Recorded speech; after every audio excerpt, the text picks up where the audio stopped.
మాట మన వ్యక్తిత్వానికి ప్రమాణం. రాజకీయాల్లో విమర్శలు ప్రతి విమర్శలు చాలా సర్వసాధారణం. ఆ విమర్శలు ప్రతి విమర్శలు ప్రజా సమస్యల మీద జరగాలి, కానీ వ్యక్తిగత దూషణలు లేదా వ్యక్తిగత విమర్శలు ఉండకూడదు. నిన్న ఒక సంఘటన నా మనసును కలిచివేసింది.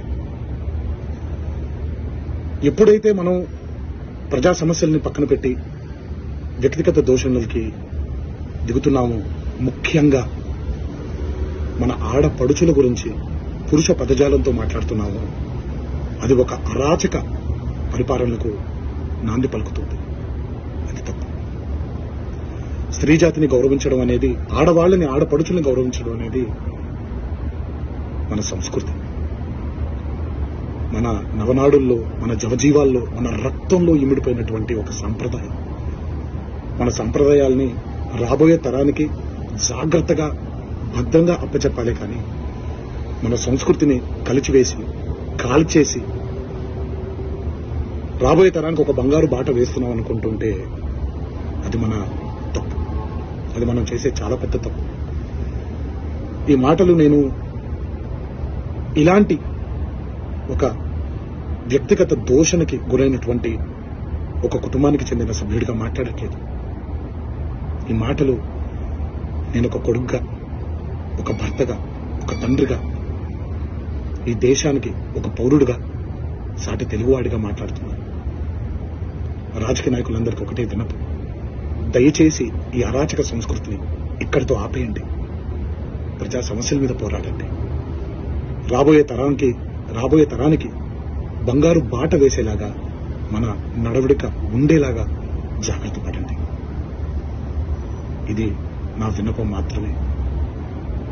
ఇది ఇక్కడితో ఆగిపోతుందని మనసారా కోరుకుంటూ సెలవు తీసుకుంటున్నాను. ఇందిరమ్మ ఇండ్లు ఇవ్వాలన్న మహిళల పేరు మీదనే ఇస్తున్నాం. ఇవాళ ఈ ఫ్యామిలీ డిజిటల్ కార్డు కూడా మహిళనే కుటుంబ పెద్దగా పెట్టి మీ వివరాలన్నిటిని కూడా నమోదు చేస్తున్నాం. కాబట్టి ఈరోజు ఈ విధానాన్ని ప్రతి ఒక్కరూ ఉపయోగించుకోవాలి. ప్రతి వాళ్ళు ఈ సిస్టంలోకి వచ్చి మీరు నమోదు చేయించుకుంటే మీకు ఫ్యామిలీ డిజిటల్ కార్డు వస్తుంది.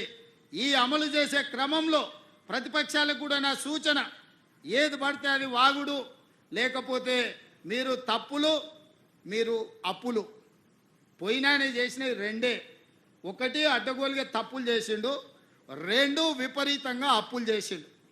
ఈ తప్పులతోని అప్పులతోని రాష్ట్రం నిండా మునిగింది. ఇవాళ మేము ఏదో దాన్ని సరిదిద్దుదామని 69,000 కోట్ల అప్పుతో తెలంగాణ రాష్ట్రానికి చేతికి అప్ప చెప్తే 7 లక్షల కోట్ల రూపాయలు అప్పులు చేసిండు. ఇక దద్దమ్మ చెప్తాడు కంటోన్మెంట్లో నేను అంతా చేసినాను. ఎవరే నేను ఎంపీ గుండా 5 ఏళ్ళు కొట్లాడి నేను ముఖ్యమంత్రి అయినాక కంటోన్మెంట్ ప్రజల్ని మున్సిపాలిటీలో కలపాలని ఆర్డర్ పట్టుకొచ్చింది నేను. మీ తాత తెచ్చిండా?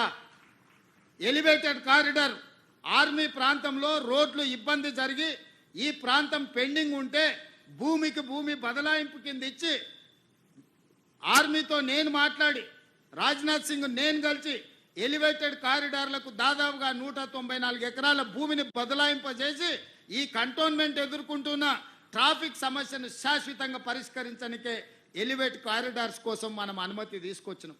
ఇవాళ ఇక్కడ చాలా మంది రక్షణ శాఖకు సంబంధించిన భూములల్లా ఇండ్లు కట్టుకున్నారు పేదోళ్ళు. ఇవాళ వాళ్ళకు ఓటర్ లిస్టులో కంటోన్మెంట్ ఎలక్షన్ ఉంటే వాళ్ళకు ఓటర్లలో పేరు లేదు. వాళ్ళు కనీసం ఓటు హక్కు కూడా తీసుకురాలేదు. 10 ఏళ్ళు ముఖ్యమంత్రిగా ఉండి 10 ఏళ్ళు రాష్ట్రంలో అధికారం చెలాయించి ఇవాళ అందుకే వాళ్ళకి శాశ్వతమైన ఓటు హక్కు తీసుకురావాలంటే ఈ రక్షణ శాఖ భూమిని తెలంగాణ రాష్ట్ర ప్రభుత్వం బదిలీ చేసుకొని తెలంగాణ రాష్ట్ర ప్రభుత్వం రక్షణ శాఖకు ఆల్టర్నేట్ ల్యాండ్ ఇచ్చి ప్రత్యామ్నాయంగా భూమినిచ్చి భూమికి భూమిని బదలాయించి ఈ ప్రాంతంలో ఉన్న పేదలకు ఇళ్ల పట్టాలు ఇవ్వాలని ఇవాళ మేము నిర్ణయం తీసుకున్నాం. ఇంతకుముందు మిత్రుడు శ్రీ గణేష్ అదే అంశాన్ని నా దృష్టికి తీసుకొచ్చాడు. మా రెవెన్యూ శాఖ మంత్రి గారు నాకు చెప్తున్నారు, అన్న ఎంత భూమి అయినా బదలాయించు, వాళ్ళందరికీ పట్టాలు ఇవ్వాలి అని. ఇవాళ ఇట్లాంటి మంచి కార్యక్రమాలు తీసుకొని మేము ముందుకు వస్తుంటే వాటి మీద సూచనలు చేయకుండా, వాటి మీద మాట్లాడకుండా ఇవాళ ఏదేదో మాట్లాడుతున్నాడు. ఆయన మాటలకు మీకు అందరికీ అర్థమై ఉంటుంది. అధికారం కోల్పోవడంతో విచక్షణ కూడా కోల్పోయింది. ఏం మాట్లాడుతున్నాడో ఎందుకు మాట్లాడుతున్నాడో నాకైతే అర్థం కాలే.